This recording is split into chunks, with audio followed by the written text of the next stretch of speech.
புதுக்குடியிருப்பில் புலிகள் பயன்படுத்திய பதுங்கு குழியை தோண்டும் பணிகள் நிறுத்தம் என்பதாக அதற்கு தலைப்பட்டப்பட்டிருப்பதையும் நாங்கள் அவதானிக்கலாம். தமிழீழ விடுதலை புலிகள் பயன்படுத்திய பாரியளவிலான நிலக்கீழ் பதுங்கு குழியை தோண்டும் நடவடிக்கைகள் நேற்றைய தினம் காலை 10:30 அளவில் முல்லைத்தீவு புதுக்குடியிருப்பு பகுதியில் ஆரம்பிக்கப்பட்டு நேற்று மாலையுடன் இடைநிறுத்தப்பட்டது. 8ஆம் வட்டாரம் மந்துவில் கிராமத்தில் உள்ள தனியார் காணியொன்றில் போரின் முன்னர் விடுதலை புலிகளின் தலைவர் மற்றும் தளபதிகள் பயன்படுத்தினர் என்று கருதப்படும் நிலக்கீழ் பதுங்கு குழியை தோண்டும் நடவடிக்கையை புதுக்குடியிருப்பு போலீஸ் நிலைய பொறுப்பதிகாரி MP.R. ஹைரத் தலைமையில் நேற்றைய தினம் ஆரம்பிக்கப்பட்டிருந்தது.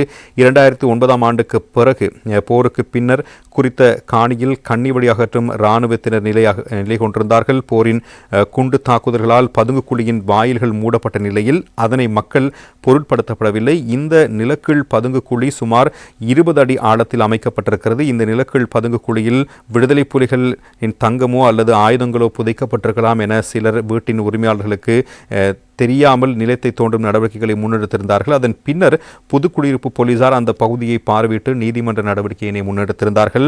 முல்லைத்தீவு மாவட்ட நீதிமன்றில் வழக்கு தொடரப்பட்டு நேற்று முன்தினம் இந்த நிலக்கீழ் பதுங்கு குழியை கிராம சேவையாளர், விசேட அதிரடிப்படையினர், குண்டு செயலிழக்கும் பிரிவினர், போலீசார் உள்ளிட்ட அதிகாரிகள் முன்னிலையில் கனரக வாகனங்கள் கொண்டு துப்புவோர் பணிகள் முன்னெடுக்கப்பட்டிருந்தன.